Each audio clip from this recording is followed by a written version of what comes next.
So next we're going to hear from Ben Smith, who's the CEO of Wonderful Media. Wonderful is doing really interesting things. I actually spent some time over the last month testing the developer build of their new app, so we're going to go into a little bit of their project strategy and as well as the company's strategy.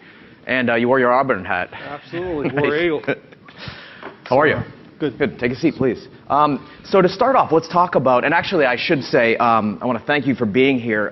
Ben told me just off stage that he just had a root canal yesterday, and he's highly sedated right now. Just kidding. No, just kidding. Actually, the opposite. I stopped taking pain pills, so all right. So I'd be somewhat lucid for you. Nice, nice. Well, we prefer our speakers to be a little bit loopy during these types of interviews.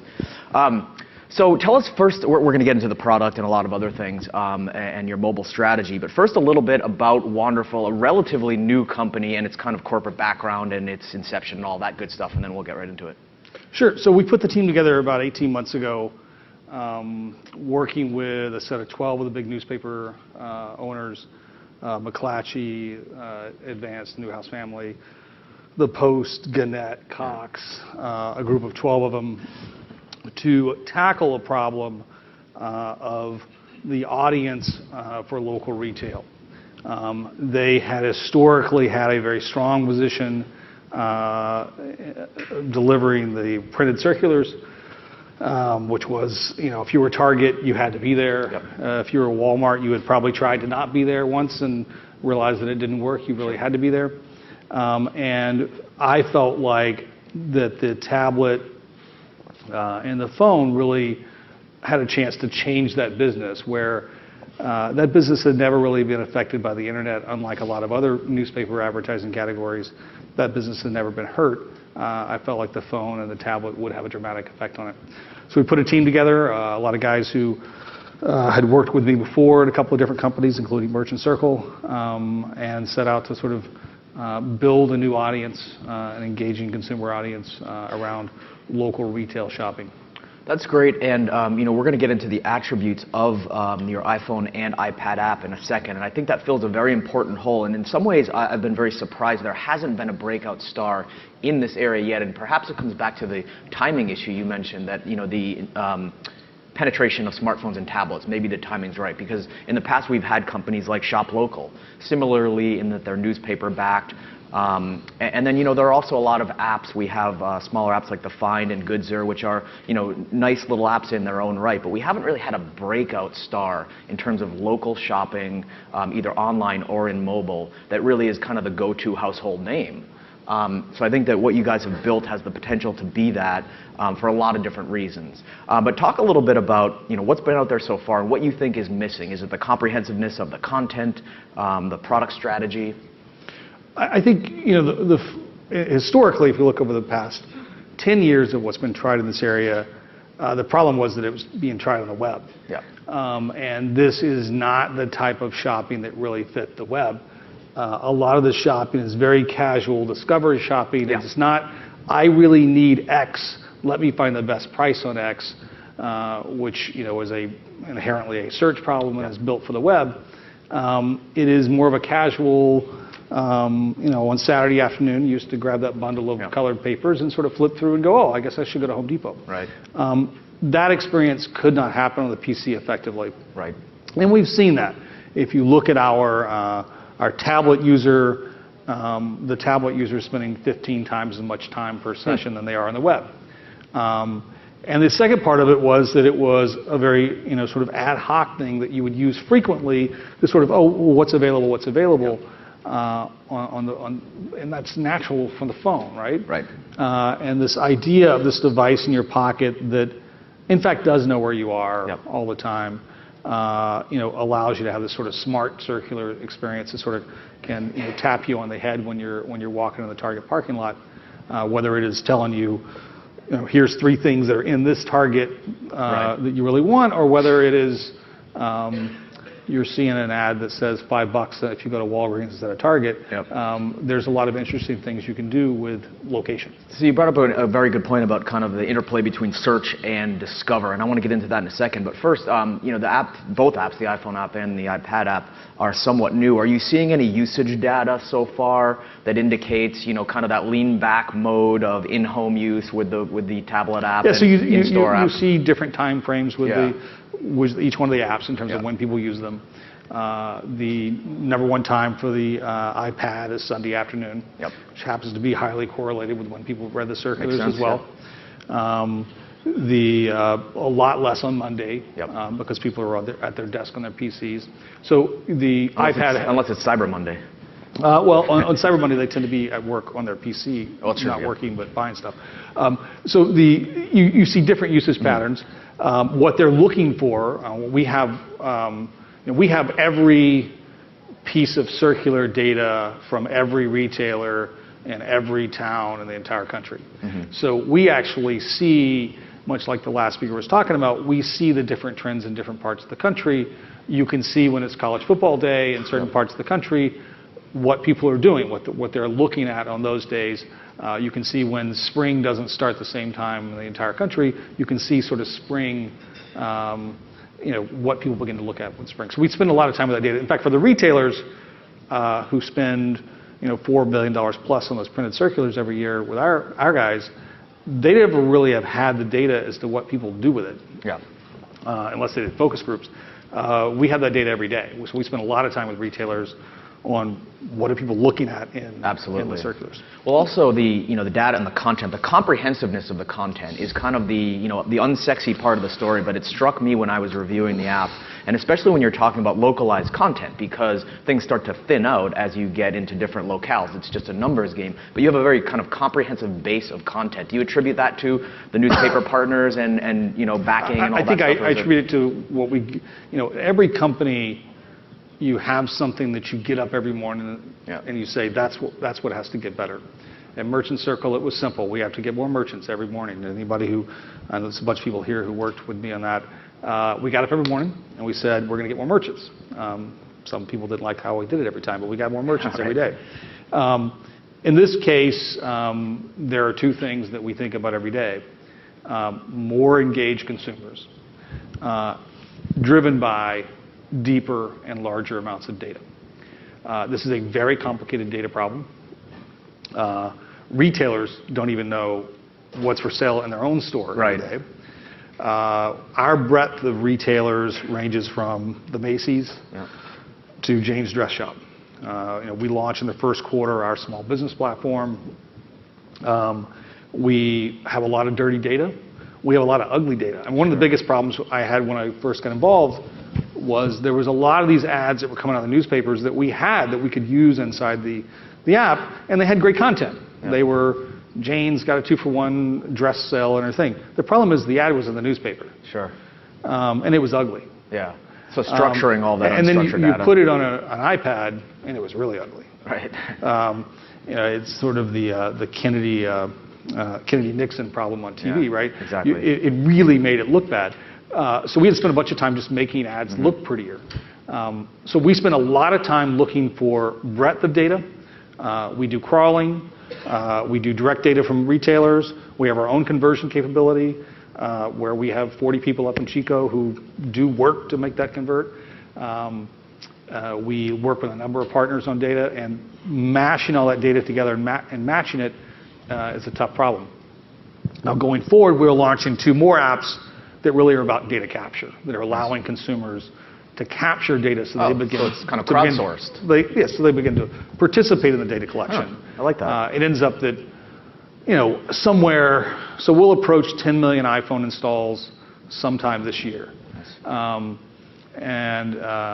it ends up if you have 10 million people with this on their phone, they can do some pretty interesting things from a data capture perspective of they can tell you what's on sale at Safeway. Safeway does. It's not really in Safeway's interest to share everything. Oh, absolutely. But they can't really stop their consumers from sharing it. Now, what's your kind of ideal data feed? Are you going to POS systems, or is it anything I have to talk to the retailer about is not ideal. You don't want to do that because there's too much right? friction, right? I mean, it's not. Of course, I would love to You have can't scale that. every retailer give me all of their data. It would still be wrong because they don't know what it is either. Yeah. There's just too much friction in that process. One of the things that I believe in building a company like this is avoid having to have conversations with other business partners. Right. Because if you do that, it just takes forever. So how do you cut as much of that out as possible? And using the consumer to do it, aggregating other data sources is a big part of how we make that happen. Mm-hmm. So two things struck me when I was reviewing it. One, as I mentioned, the comprehensiveness of the content it beats a lot of the apps that I look at in a lot of cases. But also, the UI, the feature set, are also very interesting because it goes back to what you said earlier, the kind of interplay we've seen for years in mobile of search versus discover. And they're both very much present in a shopping use case. There is the name in mind product I'm looking for. If you're lower funnel, there's also the lean back, you're on the couch on Sunday afternoon. So I think you have a good mix of those two things. Talk a little bit about some of the feature sets, drilling down on some of those. So on the iPad, it's really meant to be a discovery experience. Mm-hmm. You can search, but that's not the goal. The goal is for you to start this in the stream of content, and you just can't stop streaming it. You see an item. Mine the other day was a turkey fryer. Mm-hmm. I started looking at turkey fryers, and then I looked at 20 of them, and then I looked at this other thing at Home Depot, and the next thing I knew, I was looking at this turkey baster thing, and you just sort of very much like in the circular, you're just discovering things, and hopefully finding things you didn't know that you wanted. Yeah. So that is the iPad. It's a long session, large amount of data consumed, lean back sort of discovery experience. So you're sitting back, and you're probably watching Auburn beat Alabama. Yeah. You're watching something else. Or Mizzou. And you're just flipping through stuff, and then as you see things, you're throwing things on the list, or you're saying, I like that, you're sort of adding things. It's not work. Yeah. I mean, relative to what you do when you're car shopping, real estate shopping, job search, those are work, right? Mm-hmm. Even though they're maybe doing it for your own personal use, right. They're work. This is almost entertainment. And one of the, from a UI perspective on the iPad, you cannot do anything on that's going to change the game that is not entertainment. Mm-hmm. This is an entertainment consumption device. So we felt like whatever had to be there had to be, an entertainment-like experience. On the phone, completely different experience. Absolutely. Because people aren't going to sit there and do this for hours at a time. On the phone, we really stepped back and said, why on the phone? Other than there are a bunch of people with these things, why on the phone? The phone is really because it knows where you are. Yeah, it's in your pocket when you go to the store. And it can pop you on the head. Yeah. So shopping lists are kind of interesting, but if you're going to build a list, you're going to build on that. You just want to be able to observe it on here. Yeah. What we really wanted to do on the phone was, we know where you are, we know something about you, how do we deliver small pieces of information at exactly the right time? You're walking into Target, here's the 3 items that you would have seen in the circular if you'd have read it, that we think you're interested in, say, these are 3 items you want to see. Or you're a half a mile from Home Depot at Saturday afternoon, here's 3 items to drive you into Home Depot. Because in the end, our goal is threshold cross.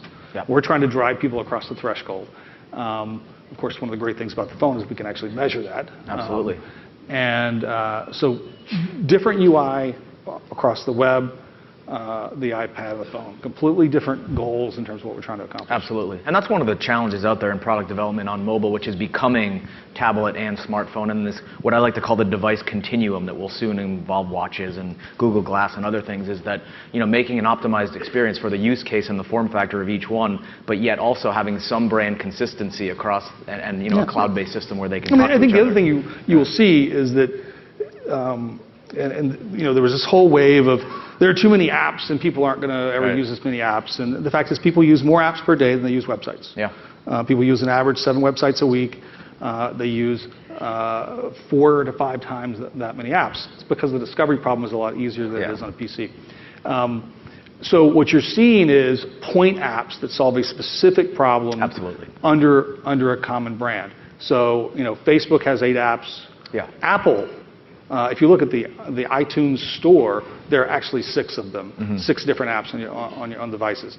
So we're taking the same strategy. We're not building one sort of Swiss Army knife app. Yeah. We're building a series of apps with an integrated brand and an integrated back end. That makes a lot of sense. And back to the discovery point, and Denise and I talked about this in the previous segment with the kind of app fatigue challenge. One of the things that's hard to generate is ongoing repeat usage. So it's all these kind of lock-in or sticky things you're building. One of those is the discovery, not requiring people to even open the app in some cases to engage with it, because you're using push alerts, I think, to a very interesting level. What have you learned from that so far?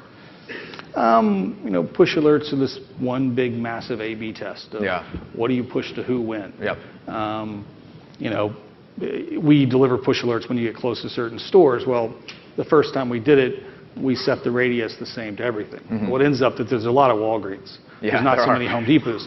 I mean, on a Walgreens, your push alert could literally go off, 5 times when you walked across the street. Home Depot was different, right? And the reasons you'd go to the 2 stores were different as well. So we really had to take types of retailer and deliver pushes differently. Or products too, CPG products, the radius of relevance is I'll go 2 blocks for batteries, but when I'm buying a car, I'll go 50 miles. And the day of the week matters on pushes and that kind of stuff. So pushes are a sensitive item. You got to get smart. Very few people understand how much data that phone has on you. Right. I guarantee you if you hand me your phone and I click on the locations settings and it just gives me that data, I can tell you where you work. I can tell you where you shop. I can tell you if you're a Safeway or Knott Hill guy. It's all in there. I don't turn any of that stuff off either. Nobody does. Yeah, right. Because it's an opt-out. It's not an opt-in, and that's smart. Now, to end off, you mentioned kind of crossing the threshold. One thing that's kind of a hot topic these days is on the other side of the threshold, kind of in-store engagement. You have technology standards developing like iBeacon, things to be, a more robust in-store utility, building on what you already have. Are you thinking that far yet? I think the most important thing that's going to happen in the in-store world is the loss of control of the retailer. Yeah. Historically, the retailer, when you crossed, they own the real estate.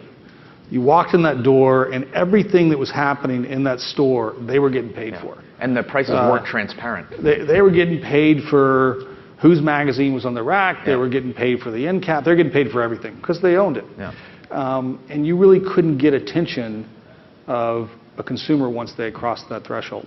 That's no longer true. I can deliver, as I'm doing in a couple of tests today, I can deliver a Macy's ad when you're in Kohl's. And I'm not quite sure exactly where you are in Kohl's yet, but I know you're in Kohl's. And that ends up changing the dynamics of the game significantly from an advertising perspective.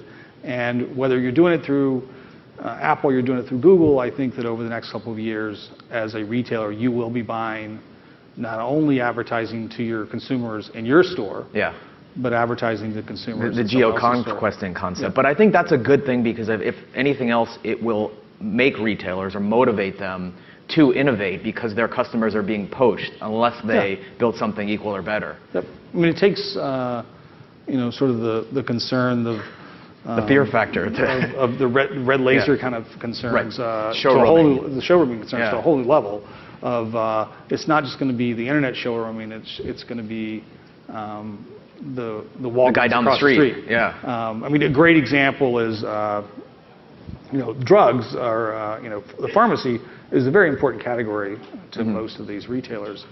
Price sensitive category too. And if you know someone's in the drug section of Safeway and you're Walgreens across the street, you will hand that person $10 to walk out of Safeway and come in. So I think you're going to see those kind of things happen. Interesting. Well, that's a great look at the future and a great look at what you're doing now. So please join me in thanking Ben. Thank you. Next up, we have my colleague Steve Marshall for the next interview with Yahoo.